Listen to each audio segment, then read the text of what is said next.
할렐루야. 온라인으로 함께 예배하시는 이 새벽에 함께 또한 기도하고 예배하시는 모든 성도님들을 환영하고 축복합니다. 오늘 생명의 삶 1월 15일자 본문의 말씀을 가지고 선입견을 버리고 주님을 따르십시오 라는 제목으로 하나님 말씀을 전하겠습니다. 오늘 본문 말씀은 예수님께서 회당에서 말씀하시고 그에 대한 사람들의 반응을 기록한 부분인데요. 오늘 두 단락으로 나눌 수가 있습니다.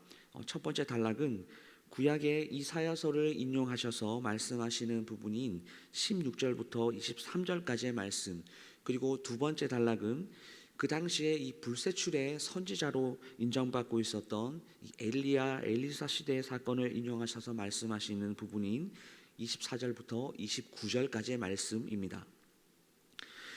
우리가 오늘 본문의 말씀을 묵상하면서 중점적으로 우리가 함께 살펴보아야 하는 부분은 이 두 단락에서 예수님께서 이 구약의 말씀을 선포하시는데 그에 대한 사람들의 반응이 극명하게 다르다. 그래서 예수님의 이러한 선포되는 말씀에 대해서 왜 사람들의 온도 차이가 존재하는가, 이 부분을 우리가 함께 묵상해 봐야 하는 것이 오늘 본문의 핵심입니다.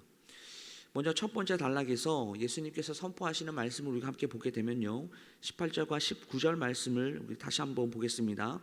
주의 성령이 내게 임하셨으니 이는 가난한 자에게 복음을 전하게 하시려고 내게 기름을 부으시고 나를 보내사 포로된 자에게 자유를, 눈먼 자에게 다시 보게 함을, 전파하며 눌린 자를 자유롭게 하고 주의 은혜의 해를 전파하게 하려 하심이라 하였더라. 이렇게 기록하고 있습니다. 예수님께서는 이사야 말씀을 인용하셔서 메시아가 이 땅에서 하는 일, 해야 되는 일이 무엇인지를 설명하고 계십니다. 이것은 당시 유대인들의 그 메시아관과도 일치하는데요. 이들이 이해하고 있었던 이 메시아, 그 메시아는 강력한 힘을 가진 통치자, 그래서 우리를 이방의 압제로부터 해방시켜주는 분, 이것이 그들이 당시에 가지고 있었던 메시아관이었습니다. 그러니 오늘 말씀처럼 너희들을 해방시켜 주겠다라고 하는 이 이사야 말씀은 그들의 귀를 흡족하게 만들어주는 그런 말씀이었던 것이죠. 더군다나 20절에서 예수님이 이 말씀이 오늘 너희에게 임했다라고 이렇게 선언하고 있으니 하나님께서 역시 우리 민족을 버리시지 않으셨구나라고 하는 생각을 했을 것입니다. 왜냐하면 이 말씀에 대한 반응이 22절에 나와 있죠. 사람들이 은혜로운 말을 놀랍게 여겼다라고 이렇게 말을 하고 있기 때문입니다. 그들의 귀를 즐겁게 해주는 말씀이 선포가 되니 사람들은 이 말씀이 은혜롭구나라고 생각을 했던 것이죠. 그런데 사실상 이러한 반응은 예수님께서 의도하셨던 반응은 아니었습니다. 그래서 오늘 두 번째 단락에서 이사야 말씀을 인용하셔서 선포하신 그 내용의 참 의미를 부연 설명해 주는 것을 볼 수 있습니다. 어떤 설명을 덧붙이고 계십니까? 26절과 27절 말씀을 우리가 다시 보겠습니다. 엘리야가 그중 한 사람에게도 보내심을 받지 않고 오직 시돈 땅에 있는 사렙다의 한 과부에게 뿐이었으며 또 선지자 엘리사 때에 이스라엘에 많은 나병 환자가 있었을 때 그중에 한 사람도 깨끗함을 얻지 못하고 오직 수리아 사람 나만 뿐이었느니라. 엘리사 시대 그리고 엘리야 시대에 그 수많은 사람들 중에 구원받은 단 한 사람, 그 한 사람을 설명하시는데요. 예수님께서 그 시대에 구원받은 그 한 사람이 누구냐라는 것을 오늘 말씀을 통해서 보게 되면 참으로 놀랍습니다. 엘리야 시대 때는 시돈 땅 사렙다의 한 과부, 그리고 엘리사 시대에는 수리아 사람 나만. 여러분 눈치를 채셨습니까? 이 사람들은요 이방인들입니다. 유대인들의 시각에 이방인들은 어떠한 생각을 하고 있었습니까? 이방인들은 지옥의 땔감으로나 사용되는 사람들, 그리고 그 당시에 개, 돼지 취급을 받았던 그런 사람들이죠. 그러니 예수님께서 이 구약시대에 구원받은 이방인들의 이야기를 하시는 그 의도가 무엇이겠습니까? 첫 번째는 하나님이 택하신 사람만이 하나님의 구원을 받을 수 있는 것이지 육체의 아브라함의 증표를 가졌다라고 해서 공로를 많이 쌓았다라고 해서 구원을 받을 수 있는 것이 아니다라는 것입니다.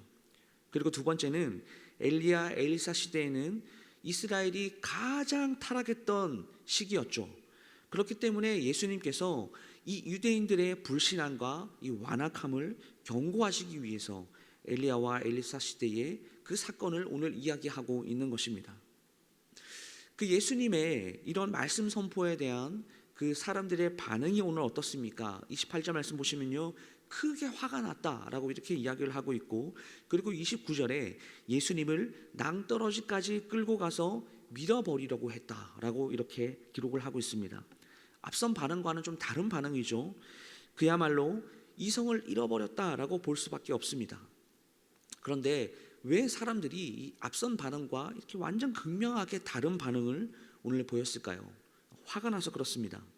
민족적 우월주의에 사로잡혀서 우리 민족만 구원받은 민족이고 우리 민족처럼 하나님 말씀 순종을 잘하는 민족이 없다라고 자부했던 그런 사람들에게 너희들이 불순종하는 분조다라고 이렇게 말씀하시는 것이죠. 이방인이라고 한다라, 아무리 이방인이라도 하나님께서 선택을 하셨다면 구원을 받는다라는 말씀을 우리 예수님께서 선택하고 선포하고 계시니까 그에 대하여 반발이 일어난 것입니다. 이 모든 상황이 어떻게 해서 이렇게 나타나게 되는 것일까요?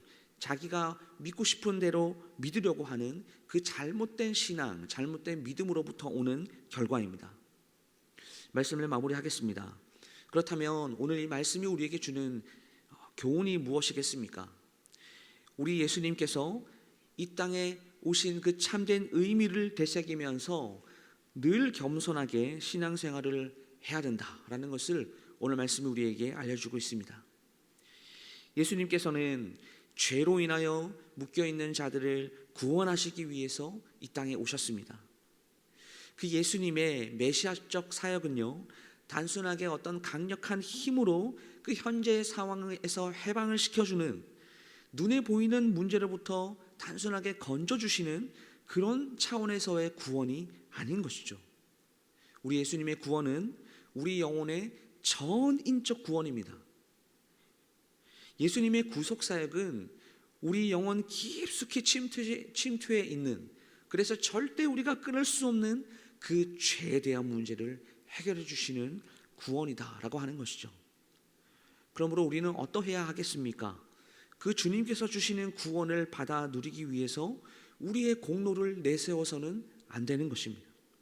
이것을 반대로 얘기하면 나의 공로로 구원을 받는 것이 아니다라는 사실을 우리는 기억해야 한다라는 것이죠. 그렇게 구원의 주체가 우리가 아니다라는 사실, 그리고 그 구원이 하나님으로부터 온다라는 사실을 알 때에 우리는 불순종과 오만과 교만을 벗어버려야 함을 깨닫고 주님 앞에 기도로 나아갈 수 있는 것입니다. 사랑하는 성도 여러분, 이 새벽이 그런 시간이 될 수 있기를 간절히 바랍니다. 그래서 주님께서 주신 그 구원의 감격을 가지고 예수님을 의지하고 끊임없이 기도하며 충성과 헌신으로 오늘 이 땅에 세워진 우리 광연교회, 우리 교회를 온전히 섬기는 광연의 모든 성도님들이 다 될 수 있기를 주님의 이름으로 축원합니다. 이 시간 다 같이 합심하여 기도하도록 하겠습니다. 먼저 3월 9일 우리 대선을 위해서 하나님의 마음에 합한 대통령이 선출될 수 있도록 기도해 주십시오.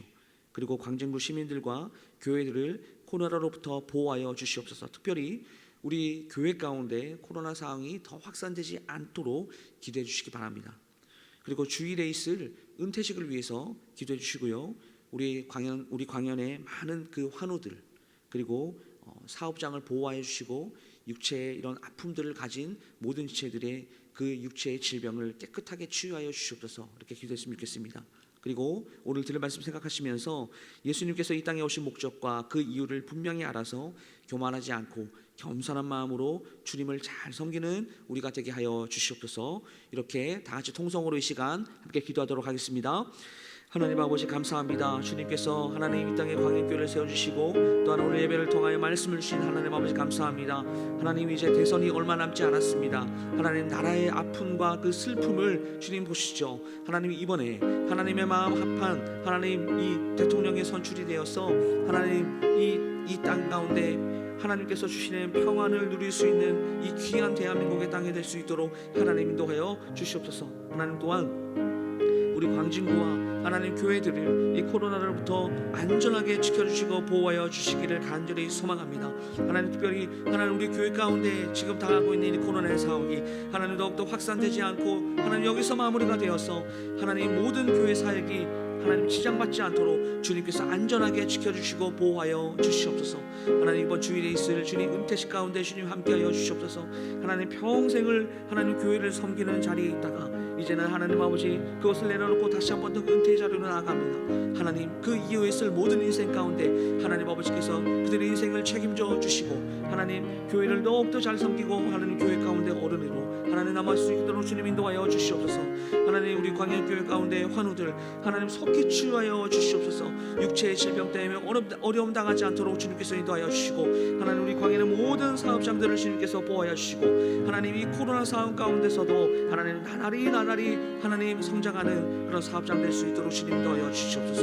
오늘 주신 말씀을 우리가 받들어 하나님 예수님께서 이 땅에 오신 이유와 목적을 깨달을 수 있도록 하나님 분명히 정확히 알 수 있도록 그래서 교만한 신앙생활이 아니라 겸손한 신앙생활으로 우리 주님을 잘 섬기는 우리 광야의 모든 성도님들 될 수 있도록 주님 인도하여 주시옵소서. 사랑이 많으신 하나님 아버지 감사합니다. 오늘 주님께서 주신 말씀을 받들어 오늘 하루도 하나님을 잘 섬기는 겸손으로 주님께 나아가는 우리 모든 광야의 성도님들 될 수 있도록 주님 인도하여 주시옵소서. 예수 그리스도 이름으로 기도드리옵나이다. 아멘.